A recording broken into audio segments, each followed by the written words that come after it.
اور یہ لشکر رسول کے ساتھ نہیں بلکہ امیر المومنین کے ساتھ چلا اور صفین کے میدان میں پہنچا.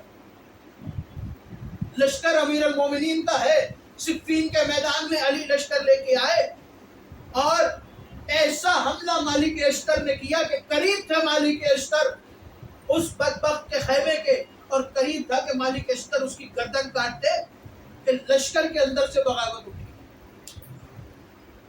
لشکر کے اندر سے بغاوت اٹھی. علی نے مالک اشتر کو واپس بلایا.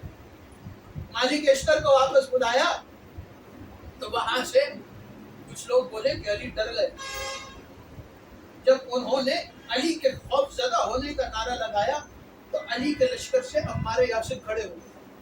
عمار یاسر چلے اور معاویہ کے لشکر کے قریب پہنچے اور جا کے وہاں پہ عمار یاسر نے گفتگو کرنا شروع کی. تب تم کیا سمجھتے ہو کہ علی کا لشکر جو ہی آیا؟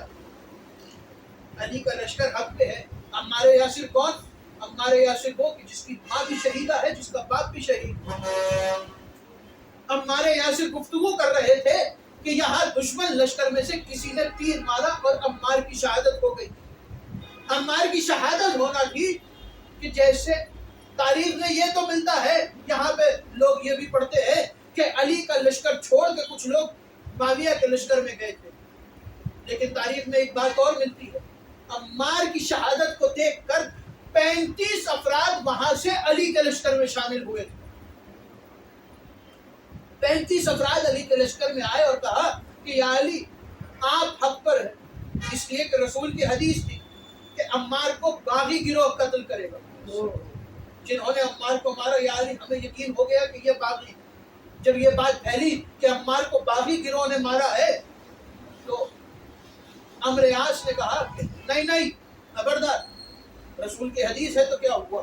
ہم نے عمار کو قتل نہیں کیا بلکہ علی عمار کو ہماری تلواروں کے سامنے لے کے آ گئے.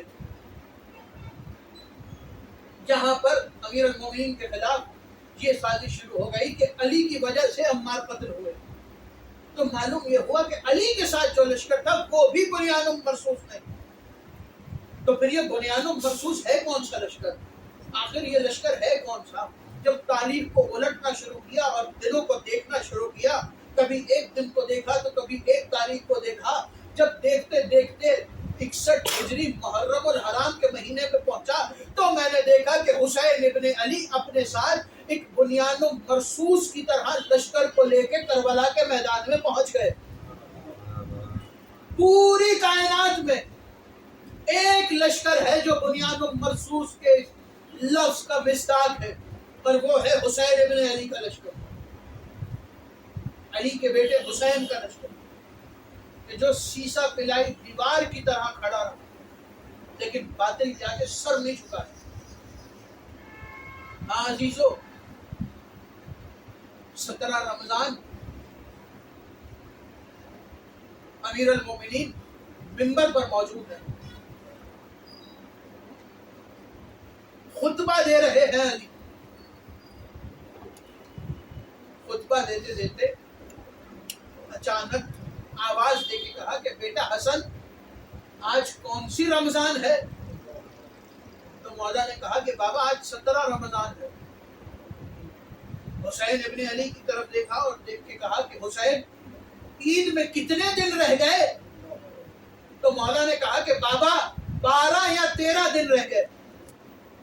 اتنا کہنا تھا کہ امیر المومنین کی آنکھوں میں آنسو آئے اور کہنے لگے کہ عید تو وہ منائے گا جو 21 کے بعد زندہ رہے گا. عید تو وہ منائے گا جو 21 کے بعد زندہ رہے گا. یہ کہہ کے امیر المومنین نے گریہ شروع کیا. علی کو روتا دیکھ کے کوفے کی مسجد میں کوہرام برپا ہوا. لوگ کھڑے ہوئے اور کہنے لگے کہ یا علی، آخر ایسا کیا ہو گیا کہ آج اتنا گریہ کر رہے ہیں؟ یا علی، اس گریہ کی وجہ کیا ہے؟ امیر المومنین نے منبر پر سے بیٹھ کے کہا کہ کوفے والو، سچ سچ بتانا، کیا میں تمہارا اچھا مولا نہیں تھا؟ کوفے والو، سچ سچ بتانا، کیا علی نے کبھی کسی یتیم کا حق کھایا ہے؟ کوفے والو، سچ سچ بتانا، کیا علی نے کبھی کسی کو تکلیف دی ہے؟ علی روتے ہوئے کہتے ہیں کوفے والو، ذرا سچ سچ بتاؤ، کیا علی علی نے کبھی کسی قیدی کو مارا ہے؟ کوفے والوں ذرا صحیح صحیح بتانا، کیا علی نے کبھی کسی قیدی کو مارا ہے؟ امیر المومنین کے ہر سوال پہ کوفے والے کہہ رہے ہیں یا علی آپ سے اچھا امیر تو ہمیں ملا ہی نہیں، یا علی آپ کی وجہ سے کوفے کی یتیموں کو باپ کا سایہ مل گیا، یا علی آپ کی وجہ سے کوفہ امر ہو گیا، یا علی آپ نے کوفے والوں کا اتنا خیال رکھا ہے کہ آدھی آدھی رات کو یا علی اگر کوئی بھوکا ہوتا تھا تو اسے کھانا کھلاتے تھے، یا علی اگر کوئی بچہ مل جاتا تو اسے سینے سے لگاتے تھے، یا علی ہم گواہی دیتے ہیں کہ آپ نے کبھی کسی یتیم کا حق نہیں کھایا، یا علی ہم گواہی دیتے ہیں کہ آپ نے کبھی کسی اسیر کو مارا نہیں ہے، ہمیشہ اسیروں پہ شفقت کی ہے، یا علی ہم گواہی دیتے ہیں۔ اچانک امیر المومنین کا گریہ بڑھا اور رو کر کہنے لگے کوفے والوں مجھ سے ایک وعدہ کرو، کوفے والوں علی سے وعدہ کرو۔ یا علی کون سا وعدہ کرنا ہے؟ کوفے والوں علی سے وعدہ کرو کہ اگر کوفے میں کبھی تم کسی اسیروں کا لشکر دیکھو، کوفے والوں کبھی تم کسی قیدیوں کا لشکر دیکھو تو انہیں پتھر نہ مارنا، کوفے والوں انہیں تازیانے نہ مارنا، کوفے والوں ان میں سے جو یتیم ہو ان کا حق نہ کھانا، ان یتیموں پہ ظلم نہ کرنا۔ عزادارو کوفے والوں نے امیر المومنین سے وعدہ تو کر لیا، لیکن یہ کوفے والے ہیں عزادارو جو علی کی زندگی میں بدل سکتے ہیں، وہ علی کی زندگی کے بعد کیوں نہیں؟ عزادارو یہی کوفہ ہے جس منبر پہ علی بیٹھ کر کوفے والوں سے وعدہ لے رہے ہیں کہ کوفے والوں اسیروں کو مارنا نہیں۔ 61 ہجری 13 محرم کو ایک قافلہ کوفہ کے بازار میں داخل ہوا، یہ قافلہ کوفہ کے بازار میں آیا، یہی کوفے والوں میں وہ لوگ جو علی سے وعدہ کر رہے تھے ان میں سے کچھ لوگ ان قافلے والوں کو کوئی پتھر مارتا ہے، کوئی تازیانے مارتا ہے، کوئی چھتوں سے گرم پانی پھینکتا ہے۔ عزادارو کسی کو علی کا وعدہ یاد نہ آیا، کسی کو وہ وعدہ یاد نہ آیا، یہاں تک کہ جب پتھر مارے جا رہے تھے ایک مرتبہ علی کی بیٹی نے نجف کا منہ کیا اور رو کے کہا کہ بابا یہی وہ کوفہ ہے جب آپ کی زندگی میں اس کوفہ میں آئی تھی تو بڑی شان سے آئی تھی، لیکن بابا آپ کے بعد بغیر چادر یہی کوفی جو اس وقت استقبال کر رہے تھے آج پتھر مار۔ لعنت اللہ علی قوم الظالمین، ماتم امیر المؤمنین۔